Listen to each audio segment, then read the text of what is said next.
Foster, and this is 3D Health Net. And I'd like to show you my Whole Foods kitchen. It corresponds with the cookbook that I wrote by the same name, Nutrition from My Whole Foods Kitchen, a survival plan for the latter days. Now what I have is a dry mix setup, which is all the dried foods and powders that you would need to be able to take your whole foods such as wheat, barley, rice, beans, and then make them into meals.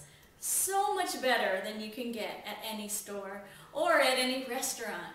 Next, I have whole foods. Fruits, vegetables, nuts, seeds, beans, grains, everything that you would need to sustain life. Now what I did is I chose 6 fruits, 6 vegetables, 6 grains. It just makes it easier to configure. It makes it easier to actually put in the box and ship. It makes it easier to put in rows to have an even number that's always the same.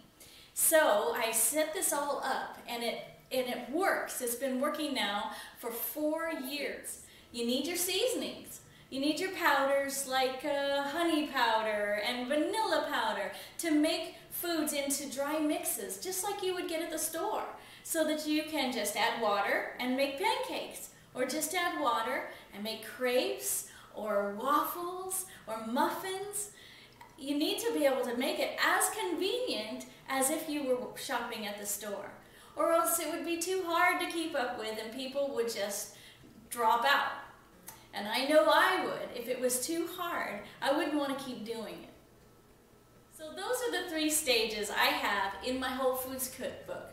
It's the dry mix setup, my Whole Foods kitchen, and then all of the refills in buckets downstairs. Buckets and cans, the number 10 cans that come, good sized cans of food, so that in a crisis I can live very comfortably with my family and maybe feed quite a few more than just my family.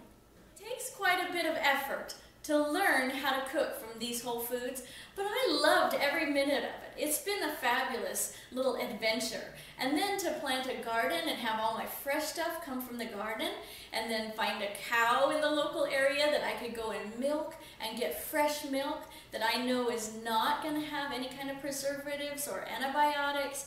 And then I have my chickens on the balcony, which, you know, I live in a townhome and I'm trying to figure out how to do this all in a very small area. And so I have my chickens on the balcony and they produce 3 eggs a day, which is more than enough for my family.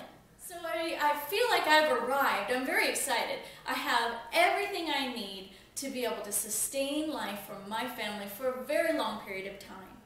And it's all lightweight and dried foods, so that if I had the kind of crisis that could arise might be an evacuation. And then I've got buckets that can be lifted like this and taken out of the house.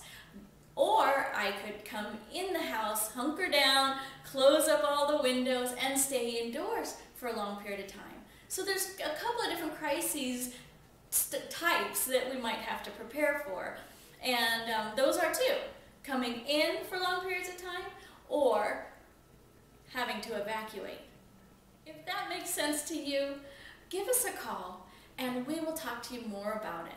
I myself would like you to see the benefit of having the dry mix setup, the Whole Foods kitchen, the bulk foods in the basement.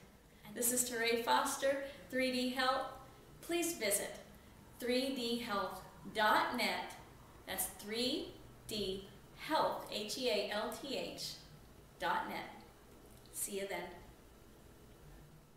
then.